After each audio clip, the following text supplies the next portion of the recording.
நீ கேட்கல 8000 டோக்கன், நீ கேட்கல 5000 வங்கியில, அதுல இழந்தது 6800 கோடி.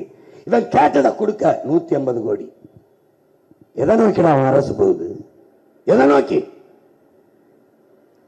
கொரோனா வந்தபோது எந்த தனியார் மருத்துவமனை உன்னை நோயாளியை சேர்த்துக்கிட்டது? இல்லை. சேர்த்து வைத்தியம் பார்த்து பலாயிரக்கணக்கான உயிரை காப்பாற்றியது அரசு மருத்துவர்கள்,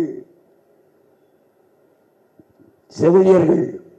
அன்றைக்கு கடவுளாகவும் தேவதைகளாகவும் இருந்த மருத்துவர்களும் செவிலியர்களும் இன்னைக்கு தேவையில்லாத உனக்கு தெரிகிறார்கள். அந்த மருத்துவர்கள், உயிர் காத்த மருத்துவர்கள் ரோட்ல நின்று போராடுறான்டா, வீதியில நின்று எனக்கு ஊதியம் கொடு அப்படின்னு கேட்கிறான். கொடுக்கிறவன் அரசு. கேட்கிறார்கள் செவிலியர்கள், கொடுக்கிறவன் அரசு. நான் விளைய வச்ச நெல்லை வாங்கி கொள்முதல் செய்ய ஒரு சேமிப்பு கிடங்கு கட்டி சேமித்து வைத்துக்கோ, வீதியில போட்டு முளைக்க வைக்காதுன்னு வேளாண்குடி மகன் கேட்கிறான்டா, கொடுக்கலடா. கேட்கிறான், கொடுக்கல. நீ கேட்கல 5000 போடுறாங்கடா, நீ கேட்கல 2000 தர்றேங்கிறான்டா, நீ கேட்கல ஓசியா பஸ் ஓட்டுறேங்கிறான்டா. இது என்னடா நாடுது?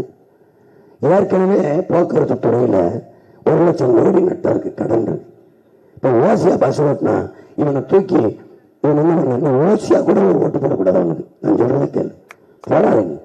படிச்சு இருக்கிறவன், படிச்சு இருந்தவன், உலக நாடுகளை எல்லாம் பார்க்கிற, நீ வாசிக்கிற, நேசிக்கிறேன்னா இலவசமா இதுக்குடா பஸ் ஓட்டணும்? ஏன் ஓட்டணும்? எப்படி 1,00,000 கோடி கடன், அந்த நடத்துனர், ஓட்டுநர், கண்டக்டர், டிரைவருக்கு காசு எங்கிருந்து கொடுப்பான்? பஸ் பழுதாயிருச்சு, சீன வைக்க காசு, புதிய பேருந்து வாங்கணும், எங்கிருந்து காசு? எங்கிருந்து? ஒவ்வொரு துறைக்கு லட்சம் கணக்கான கோடி. மின்துறைக்கு மட்டும் 1,50,000 கோடி கடன். ஆனா மின் கட்டணம் உயர்ந்துருச்சு, 3 மடங்கு உயர்ந்துருச்சு. அப்படியே கடன் வந்துச்சு பாரு, யோசிச்சு பாரு. எதுக்கு இலவசமா பஸ் ஓட்டுற? முதல்ல பெண்களுக்கு இலவசம், அப்புறம் ஆண்களுக்கு இலவசம், அப்புறம் யார் வேணாலும் ஏறலாம், இறங்கலாம், நாடங்கள் ஓசி. அப்ப என்ன ஏறலாம், அவர் திருட்டு போய் ஏறி தாலி அத்துக்கிட்டு அந்த பக்கம் இறங்கி போயிட்டே இருக்கலாம், யார் வேணாலும் ஏறலாம், இறங்கலாம். உனக்கு வேண்டியது ஓசி பஸ் இல்ல. உன் பிள்ளை என்னைய தேர்வு பண்ணி வச்சுன்னு வச்சுக்க, ஓசி பஸ் இல்ல, ஏசி பஸ், கட்டணம் கொடுத்து போ. நல்ல பஸ், தரமான பஸ் தரேன், காசு கொடுத்து போ. மெயின்டெனன்ஸுக்கு, ஓட்டுநர், நடத்துனர், போக்குவரத்து பராமரிக்கிறதுக்கு காசு கொடுத்துட்டு போ. இலவசமாக கொடுக்குறேன் நான், மின்சாரம் காசு இல்லை கொடுக்குறேன், பணம் இல்லாமல் மின்சாரம் தரேன், ஒரு யூனிட் கூட காசு இல்லை. உன் மனச்சாந்தி நெஞ்சபடி கை வச்சு சொல்றான், வீட்டை விட்டு வெளியில் 9 விளக்கம் வச்சுட்டு போவாங்க. சொல்லு, மின்விசிறி அனுப்பியா, டிவி அனுப்பியா, தொலைக்காட்சி அணைச்சு, இலவசமா மின்சாரம் அணைச்சிட்டு போவியா? பொறுப்பு இருக்குமா? இருக்குமா? எளிதா கிடைக்கிற எந்த பொருளுக்கும் மதிப்பு இருக்காது, போராடாமல் பெற்ற எந்த பொருளுக்கும் மதிப்பு இருக்காது, உழைக்காமல் பெறுகிற எந்த பொருளுக்கும் மதிப்பு இருக்காது. அதற்கு சான்று தாய்ப்பாலும் தண்ணீரும் மலிவா கிடைக்கிறதுனாலே நீ மதிக்கிறது இல்லை. எல்லாவற்றையும் தந்த இந்த தாய், பூமி தாய், உன் காலுக்கு கீழே கிடப்பதால் நீ மதிப்பதில்லை. உன் காலில் இந்த மிதி வர்றாளடா, அதனால அவ அனுமதி இல்லை. கும்பலுக்கு கோடி சாமி வச்சிருக்காடா பைத்தியமே, வாழ்றதுக்கு ஒரே ஒரு பூமி தான்டா வச்சிருக்க. இந்த பூமியை அறுத்து கூறு போடுறான்டா.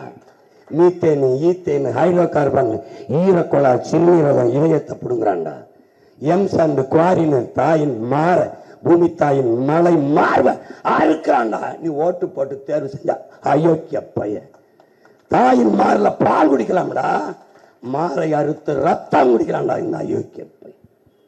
உன் மகனை தேர்வு பண்ணிட்டாடா, முதலமைச்சர் ஆயிட்டா. மரம் இல்ல, நட்டு வளர்த்துருண்டா. நீரை உறிஞ்சி விற்கிறான், பேனிட் வெள்ளவடா ராஸ்கல். நானே மக்களுக்கு நீரை தேக்கி வச்சு கொடுத்துருவேன்டா. ஊழல் அங்க ஒழிச்சிடுறேன், வேலை கொடுத்துடுறேன், பசி இல்லாத ஒழிச்சிடுறேன், நல்ல பாதை கொடுத்துறேன், தடையற்ற மின்சாரம் கொடுத்துறேன், எரிகாற்று கொடுத்துறேன், எல்லாம் கொடுத்துறேன். எல்லாம் செய்துவிட முடியும். ஆனால் மலையை, மணலை எந்த கொம்பனால் உருவாக்க முடியும்? எவனால் உருவாக்க முடியும்? யாரால? உன் தொழுகையால், உன் அழுகையால், உன் வழிபாட்டால், உன் ஜபத்தால், உன் அதிகாரத்தால் 6 அங்குலம் மலையை, 6 அங்குலம் ஆத்து மணலை உன்னால் வளர்த்து காட்ட முடியுமா? உன்னால உருவாக்க முடியாத ஒன்றை உனக்கு அழிக்கிற உரிமையை கொடுத்தவன் எவன்டா? வளத்தை சுரண்டி கொழுப்பதை வளர்ச்சி என்று உனக்கு கற்பித்தவன் என்ன? எவன்? இந்த பூமி ஒண்ணுதான் உன் சந்ததியோடது. நீ ஒரு ஸ்ட்ராங்கர், வழிபோக்கன், வாந்தியா இருந்துட்டு போகணும். வாடகை வீட்டில் குடியிருக்கிறாய்.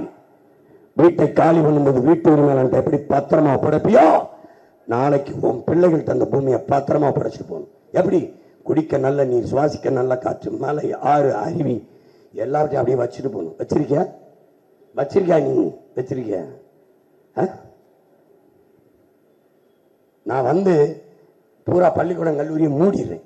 உங்களை படிக்க வச்சு என்னத்துக்கு? எதுக்கு சொல்லு? எதுக்கு படிக்கிற? குடிக்க வச்சு கொள்றவனுக்கு ஓட்ட போடுற உனக்கு எதுக்குடா படிப்பு? எதுக்கு படிப்பு? உனக்கு தெரியாது? சாராய வியாபாரம் ஆண்டுக்கு 50,000 கோடிடா. பால் வியாபாரம் 3 லட்சம் கோடிடா. எங்கடா போற? பால் பொருளாதாரத்துக்கு போடா, இங்க போட, ரைட்ல போட, லெப்ட்ல போட. சாராய பொருளாதாரம் உயிரை எடுக்குதுடா, பால் பொருளாதாரம் உயிரை கொடுக்கு. உனக்கு மாடு வளர்த்தா அப்படியே மாடு எவனாவது பால் வெளுத்து விடுறேன். ஐயோ கேப்ப